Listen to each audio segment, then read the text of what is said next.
This is a video I've been meaning to bring out for a long time, and hopefully I can get it out on time. I've had a lot of people ask me, when's the video coming out? When's the video coming out? And I really wanted to go into a lot of detail with what's involved in tuning, the R&D, what was difficult, and really, like I said throughout this whole series, be honest with what we do here. Now this might get a few LC300 or even just Toyota purists upset. At the end of the day, this is a video about modifying and getting more power and more torque from the 300 series. So if you're not interested in tuning it, if you're not interested in modifying it, stop watching now. Really, you don't need to watch it, turn off. If you are a purist, turn off right now because you're not going to like what you see. If you want to see the information, what we went through, how we got there, what we achieved, and you want to see the reasons behind it, watch on. I've asked both Mark and Rob to sort of step in on this one and really break it down and explain technically what we do to achieve the power, the torque, the economy, the drive from the 300 series Land Cruiser. So watch, enjoy. If you're a purist, turn off now because I don't think you're going to like what you see. Once again, very honest review, or very honest feedback, I guess. And this is how we live tune a Uni-x E.C.U to suit your LC300.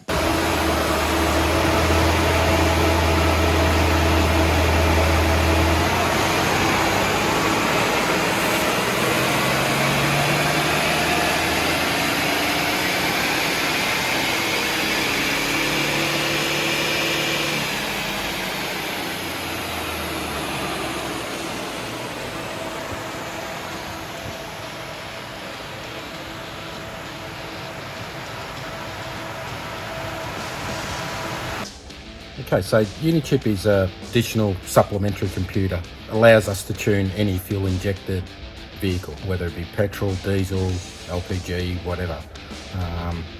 It's been around since the 90s. I've been involved with it since then. It basically is an add-on module, can do 5 different tunes.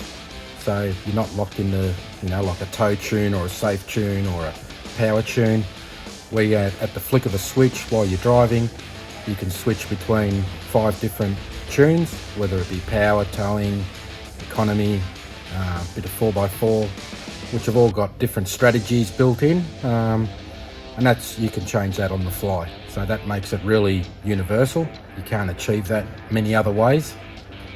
So that basically allows you to cater for all conditions that you might encounter while you're driving, whether you just want to have a bit of a go from the lights or you're towing van on the weekends. You can have a tune to suit every occasion if you like. The new things about the 300 series is the turbo arrangement, being a twin turbo vehicle, and they're what you call a sequential turbo, so both turbos don't work at once. They basically run a little turbo for below sort of 2,500 RPM, and then it switches over to a bigger turbo at the higher RPM, hence why you can see the dip in those graphs, and that's basically where it changes over. So there's lots of flaps and controls.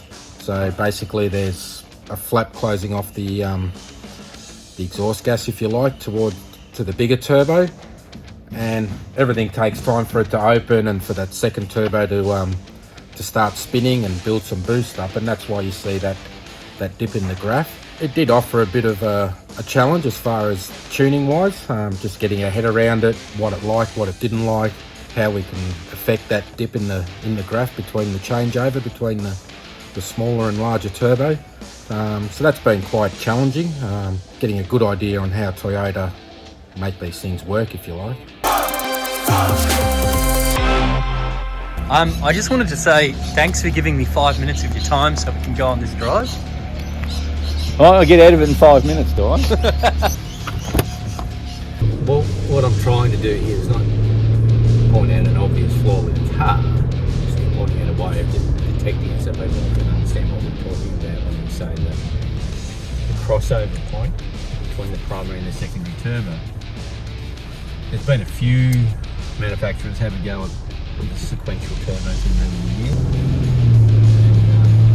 and they could never transition properly from primary to secondary. We've got to close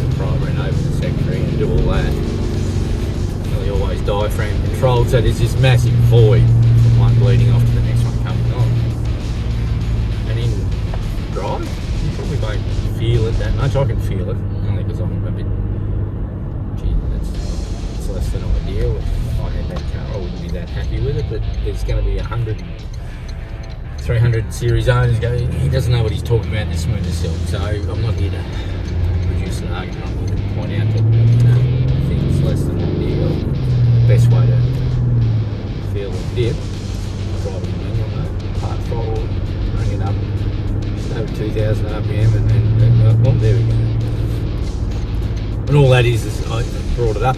It's about to open the second turbo and then ease off a little bit, so it's, oh, hang on, it doesn't want the second turbo, and it's closed and open, closed and open. I'm holding a steady throttle and it's right in that place.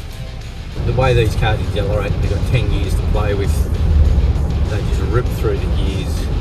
I'm talking full throttle here, and you're above that dip. And the way the gearing is, keeps it above that, keeps it on that side of the dip, and you don't feel it. If you hit the throttle and you're below it, you'll drive through the dip and out the other side. The difficulty we had was trying to smoothen that out. The standard dip is 37, 38, 39 kilowatts of fall, so it falls 37 or 8, 9 kilowatts and then climbs back out of it. And that's a fair old trough. That's a big drop in power and torque at that point. So to try and blend that out, tune that out so that we've got a 20 kilowatt dip. So it's still a dip, it's always going to be a dip. But we're trying to minimise that dip. Yeah, look, I mean, unless, most of the time you're probably driving through that point. And with the 10-speed transmission is going to hide a lot of that dip, if you like. Transitions from the small turbo to the big turbo. But certainly, obviously, on the dyno, it shows up quite obviously. I think driving it, as you said, you don't notice it very much unless you're really looking out for it and you hold it right at that changeover point. Most people wouldn't even realise it's happening or going on unless you're really looking out for it. Rob gave a really nice explanation of the primary, secondary turbo and how it works, and the flapper range and the diaphragm control. And, we're fighting with the mechanical setup, so the size of that diaphragm and how quick it responds and all those sort of things. We've got control of all that stuff. But there's a fair bit of mechanical stuff happening there that does take time. Rob thought that you could hardly feel it on the road, and in some, depending on how you drive it, you can hardly feel it. But you can also, depending on, how you drive, and I don't know how everyone drives, you can hover right on that spot, and it is very noticeable. So it was really important for me in the R&D. Obviously we're not going to be able to get rid of it completely, but we'll smooth all those bumps out of it. That's what we're trying to achieve, just so it's not as glaringly obvious as what it is factory. I know everyone's saying, oh, I can't feel it, they're beautiful cars. I get it. They are a great car, but they've still got their flaws. Don't feel bad if you bought one because you didn't make it. You just bought it.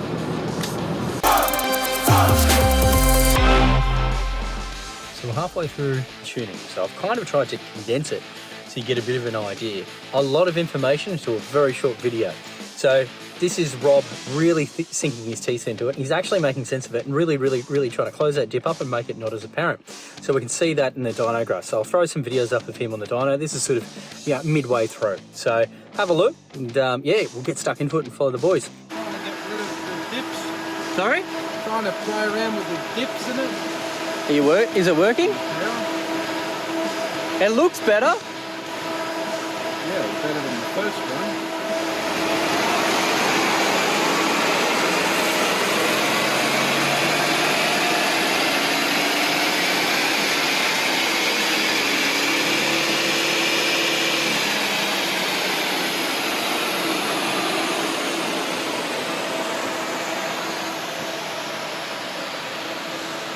It's not just stock LC300s that we see. In fact, for the most part, I doubt very many of them that are going to come through the shop are going to have factory airbox and factory snorkels and things like that. Majority of them are going to be modified. If you judge 200 series or even the Y62 Nissan Patrol, people are going to use these full driving. They're going to bulk everything to it. So, I wanted to touch base on the differences between a factory one and the setup that we've developed for it, versus one that does have a snorkel and an airbox. So I grabbed the details off this customer's one that we were in the middle of doing as well. I just thought I'd throw some information because surely people are going to ask these questions. Yeah, look, I mean, it is a little bit more difficult. It took a little bit more time to just get our tuning strategy around this twin turbo setup, especially with airflow characteristics and limits, if you like. I mean, obviously with this car, we've never done one before. We've done all our development on a dead stock car, as we always like to do. Whereas this thing's got an aftermarket airbox and a rear-facing snorkel. It just brought a whole new level of problems. It was quite amazing. I mean, the dips just kept coming and coming and coming. They wouldn't go away. So we had to, have to spend the whole morning doing a tuning strategy for this particular vehicle. And I guess that's the whole idea of the Unichip. We can custom tune to suit your mods. And I think what the 300 has shown is these mods, which are quite common mods, are really going to have an effect on your overall power and your overall drivability.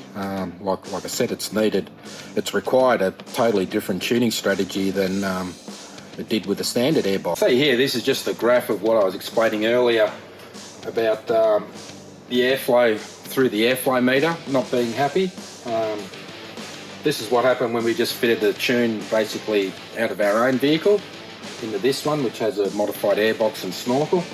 And you can see we've got the dip that happens as it changes over to the bigger turbo, and then it just got all these other big dips where it was obviously not happy with the amount of airflow through the airflow meter, and it was doing some crazy things with boost. So obviously that's what we have to spend some time on to get around that and tune this vehicle to suit the airflow demands with this air cleaner and snorkel package. And that's the thing, there'll be different brands of airboxes and different brands of snorkels. Everyone's got their own idea on what works and what doesn't. So, these are going to need a bit of fine tuning at the end, when you're getting this fitted up.